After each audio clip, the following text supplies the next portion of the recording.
Hi, this is Sachs in Washington, D.C. Today we'll be discussing investing in real estate.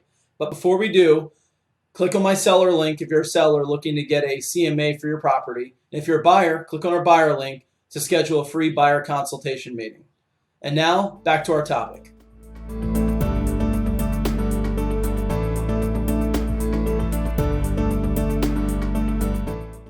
So a lot of people want to invest in real estate. Why do they want to invest? Well, number one, it's one of the greatest ways to build long-term wealth and a cash flow stream. But why invest in today's market? Well, because the stock market is extremely volatile and it's actually down on the year. And number two, a lot of people have money sitting in savings accounts that are earning nothing, and in some cases earning them negative rates. So everyone is looking at real estate as a really nice alternative to getting some sort of cash flow stream. So types of real estate. There are commercial properties, office, retail, etc. that you can invest in, whether it's a standalone pad, a retail center, etc.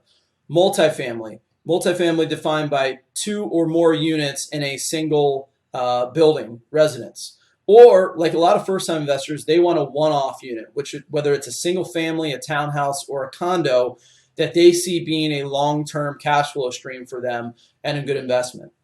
So a couple things I'll mention about investing. Number one, people come to me and say, I want to invest for the appreciation. Well, that's the last thing you want to do. There's no guarantees in property appreciation. The way you should be investing is based off of the cash flow stream. That's how every investor values a property. And in doing so, they look at several criteria, which I'll introduce to you briefly here. And if you'd like more information, you can contact me and I'm happy to discuss. Number one is your cash on cash return, or COC.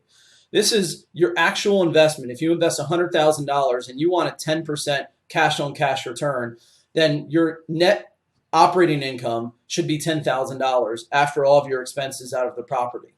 So cash on cash is very important. And it's also important to know your threshold for what you're comfortable with investing to get that cash on cash return.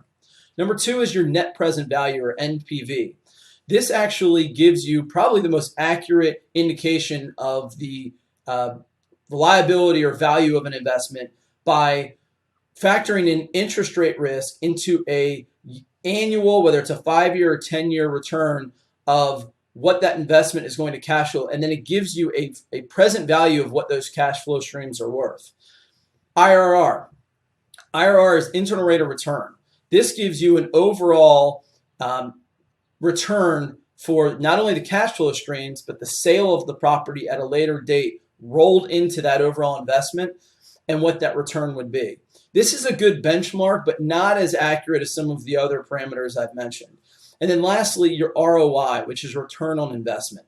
This is simply whether it's a leveraged or unleveraged investment, what that return is going to be based off of how you structure the deal. And again, I can go into a lot more detail with you as an individual investor of, does it make more sense to leverage this, unleverage, etc. So that gives you kind of a basis for how to invest in real estate, what you should be looking for. If you have questions, please don't hesitate to let me know. It's a wonderful time. There are opportunities out there for folks, particularly in comparing that to what you can get elsewhere. So if you are considering investment, contact us, let us know, and we'll see you on the next video blog. Take care.